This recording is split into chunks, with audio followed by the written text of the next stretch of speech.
오늘은 창세기 45장입니다. 눈물로 완성되는 하나님의 섭리와 용서. 창세기 37장에서 시작된 요셉의 이야기는 참 길고도 아픈 여정이었습니다. 형들의 미움, 노예 생활, 억울한 누명, 감옥 생활, 그리고 오랜 기다림. 요셉의 인생은 고난의 연속이었습니다. 사람의 눈으로 보면 실패의 역사였습니다. 왜 이렇게 꼬입니까? 왜 이렇게 억울합니까? 라고 묻고 싶은 삶이었습니다. 그러나 하나님은 단 한순간도 요셉을 놓지 않으셨습니다. 보디발의 집에서도, 감옥에서도, 총리의 자리에서도 성경은 한결같이 말합니다. 여호와께서 요셉과 함께 하심으로. 그리고 마침내 오늘 창세기 45장에서 22년 동안 끊어졌던 가족이 다시 만납니다. 눈물과 원망의 시간이 끝나고 회복과 화해가 시작됩니다. 이 장면은 단순한 가족 상봉이 아닙니다. 하나님의 구원 계획이 완성되는 순간입니다. 하나님의 섭리가 눈물 속에서 꽃피는 순간입니다. 오늘 말씀을 세 가지로 살펴보겠습니다. 첫째, 1절에서 15절 내용으로 용서로 나타나는 은혜입니다. 요셉은 더 이상 감정을 억누르지 못합니다. 모든 사람을 물러가게 하고 크게 웁니다. 그리고 말합니다. 나는 요셉이라. 내 아버지께서 아직 살아계시나이까. 형들은 충격으로 말을 잇지 못합니다. 두려움에 사로잡힙니다. 왜입니까? 그들이 팔아버린 동생이 지금 애굽의 총리이기 때문입니다. 죽어도 할 말 없는 위치입니다. 그러나 요셉은 복수하지 않습니다. 정죄하지 않습니다. 오히려 이렇게 말하죠. 당신들이 나를 이곳에 팔았다고 근심하지 마소서. 하나님이 생명을 구원하시려고 나를 먼저 보내셨나이다. 여러분, 이것이 믿음의 핵심입니다. 형들은 우리가 팔았다고 보았지만 요셉은 하나님이 보내셨다고 보았습니다. 사람 중심이 아니라 하나님의 주권 중심입니다. 이 고백이 있었기에 요셉은 미워하지 않고 용서할 수 있었습니다. 상처보다 섭리를 크게 본 사람, 환경보다 하나님을 더 크게 본 사람이 진짜 용서할 수 있습니다. 여러분에게도 억울한 일이 있습니까? 상처 준 사람이 있습니까? 계속 그 사람이 나를 이렇게 했다라고 붙들면 평생 원망 속에 살게 됩니다. 그러나 하나님이 나를 이 길로 보내셨다.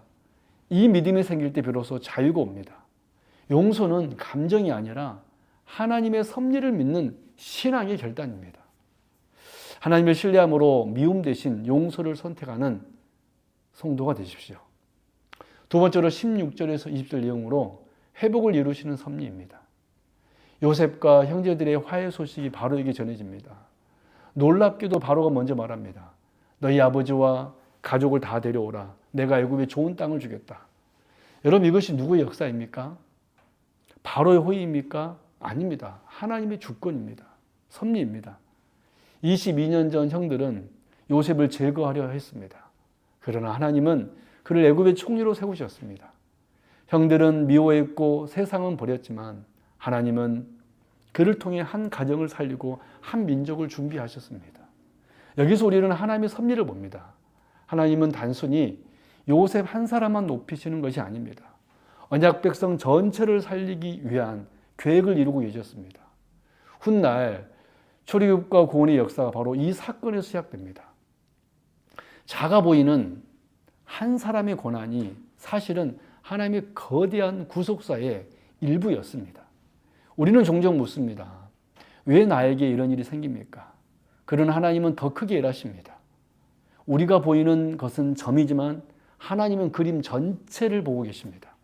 지금 이해되지 않아도 괜찮습니다. 하나님의 섭리는 항상 선합니다. 환경을 해석하려 하지 말고 하나님을 신뢰하십시오. 하나님이 지금도 일하고 계신다. 이 믿음이 우리를 흔들리지 않게 합니다. 마지막 세 번째로 21절에서 28절 내용으로 눈물 뒤에 오는 기쁨입니다. 요셉은 수레와 양식을 보내 아버지 야곱을 모셔오게 합니다. 그리고 형제들에게 이렇게 말합니다. 길에서 다투지 말라. 얼마나 따뜻한 말입니까? 정죄가 아니라 배려입니다. 책망이 아니라 회복입니다. 그리고 야곱이 이 소식을 듣습니다. 처음에는 믿지 못했지만 요셉이 보낸 수레를 보고 마침내 마음이 살아납니다. 성경은 말합니다. 이스라엘의 마음이 소생하였더라. 여러분, 이 장면은 단순한 가족 상봉이 아닙니다. 22년 동안 계속된 불신, 슬픔, 원망, 상처가 한순간에 회복됩니다. 하나님이 함께 하시는 과정은 절대 눈물로 끝나지 않습니다. 잠시 후로도 결국 기쁨으로 바뀝니다. 이것이 은혜의 언약의 과정입니다. 혹시 우리 가정도 상처가 있습니까? 서로 말 못할 아픔이 있습니까? 포기하지 마십시오. 하나님은 가정을 버리지 않으십니다. 하나님은 반드시 회복시키십니다. 기도를 멈추지 말고 사랑을 포기하지 말고 기다리십시오. 하나님의 때가 되면 반드시 마음이 소생하는 날이 옵니다.